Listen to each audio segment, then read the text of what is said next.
church which wholeheartedly embraces the New Testament teaching of the one new man, demonstrating love and respect between the races, cultures and sexes. Some would promote the kind of homogeneous church principle, whereby they say, our church is good at reaching a certain social bracket.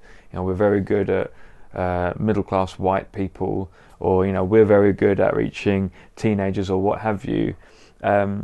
Obviously, you can understand how some people have skills and abilities in reaching various people.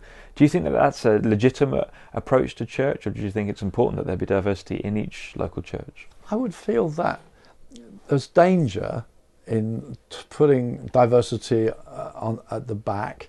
I think what people are saying is we've found our most effective way of evangelizing, and I think it's more an evangelistic concept than it is a church building concept, that we're good at reaching these people. I think the danger of only building with an identical group is, you can give the wrong message, you can communicate the wrong value system, and I think that'd be a shame if that's where one ended. So there needs to be other opportunity to express the fact, hey, we're broader than that. And I would think it's important to show that we are very open across the age range. So there's respect for the elderly, say. We live in a generation of fragmentation, when often teenagers are regarded by the elderly as irresponsible, these young thugs kind of thing, and the young can think, those old fools. But the church is meant to bring respect and love and harmony, so that should be guarded also right across the range, that there should be mutual respect, mutual appreciation, a real sharing. In Christ there's neither male nor female, so there should be genuine love, respect, affection demonstrated there in the way that God would have it. The gospel liberated women. They were outside, but when Jesus came, they sat at his feet, they listened, they were received in and welcomed.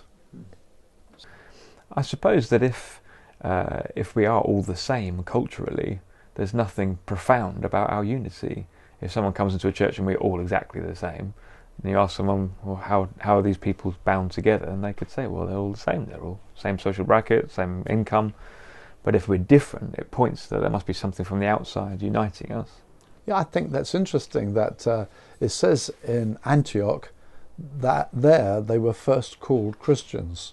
And if you look at the leadership team in Acts 13, you'll find there's several different nationalities on that leadership team. And it could be argued, well, what do we call these guys? And the only thing they have in common is Christ. And the church was first called Christian in Antioch, where it wasn't predominantly Hebrew, but it had actually at least 2 black guys on their eldership team. They had different nations represented. So you had Paul, who was a Hebrew. You had Barnabas, who was a Cypriot. A very diverse group, and they're first called Christians because it was Christ who united them. I recall when I was at Bible college, my former principal there was also pastoring a rural village church, and he said to me, I'm trying to find things to unite the people in my church, to find common interests, because some of them are farmers, landowners, some of them work, and he seemed to be looking for trivial little things to bring unity. And I thought, hey, wait a minute, the gospel, the coming of the Spirit, the presence of God. We're not looking around to see if they'll play Scrabble together, though, you can enjoy Scrabble. But it's these massive things that make us one. And we can sometimes forget the wonder of the gospel and look for little ways to try and show unity among people that look a bit different. So how would you take a people where that is the problem, where there is disunity, but they do profess to follow Christ, and help them towards a genuine oneness together? Well, I think it's teaching and experience of the presence of God, so that when the teachers, the elders are preaching to people, their whole goal is to take out former idols, to deal with former worldview.